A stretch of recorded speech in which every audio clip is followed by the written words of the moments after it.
In this course, we've seen how the default logging works in Docker. We use the docker logs command to see standard out for a running container. And when we run a container non-detached, we can see the output as well. In production situations, this might not be ideal.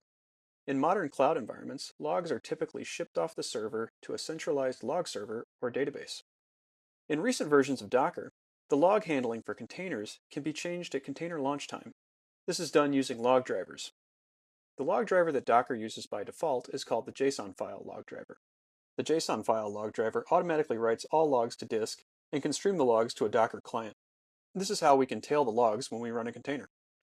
You can specify the log driver to use when you run a container with the log driver option. If we want to be explicit about using the JSON file log driver when we run a container, we can do it like this. Of course, we don't need to specify the JSON file log driver to use it, but if we want to use any of the other available log drivers, we'll need to specify one. Let's try a more elaborate example.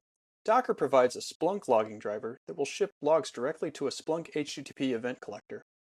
Splunk is a popular logging service that collects, indexes, and provides search capabilities for application logs.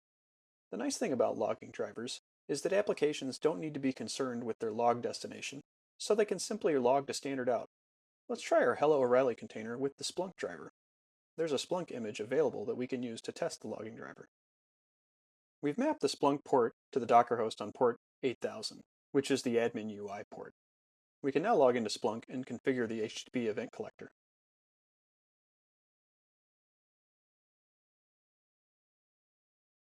First, we need to set up a source type for our Docker containers.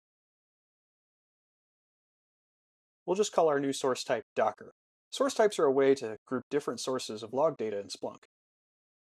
Now that we've created a source type, we can associate a token with it, which we can use to ship logs to the event collector. To set up the event collector interface, we first go to Settings and then Data Inputs. Next, we click HTTP Event Collector. The first thing we need to do is configure the collector for our source type. We'll keep it simple for now and disable SSL. We can also specify a different port for the event collector, but we'll go ahead and use the default, which is 8088. We've already mapped this port when we started the Splunk container. Next, we need to create a token for our applications to use to authenticate with Splunk. We'll just call our token Docker as well.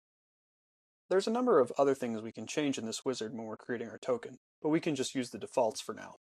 So we'll click through to the end and get our token. Here's our token, and we can copy it to the clipboard and use it to authenticate with the collector. Let's run a container using our Splunk event collector. We just need to specify Splunk as the argument to the log driver option.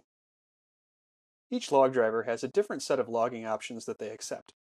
Any options passed to a log driver are passed using the logopt flag.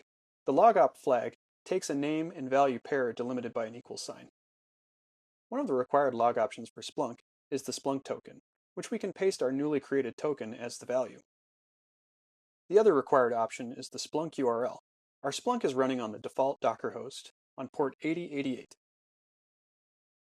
Since we set up a source type for our container logs named Docker, we'll specify that using the log option Splunk source type. Finally, we'll run the Hello O'Reilly container from the beginning of the course. This container will simply output the message Hello O'Reilly. We should then be able to search our log message in Splunk. Now let's go back into Splunk and search for our log.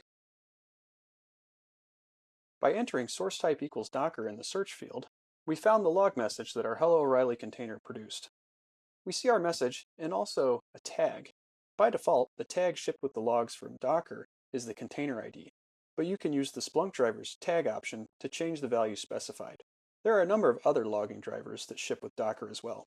For integrating with Logstash, the Guelph logging driver can be used. If you'd like to ship your logs to Amazon CloudWatch logs, you can use the AWS logs driver. There's also a basic syslog driver that can be used. Each of the log drivers has its own configuration options, and as you can see, they're quite easy to try out.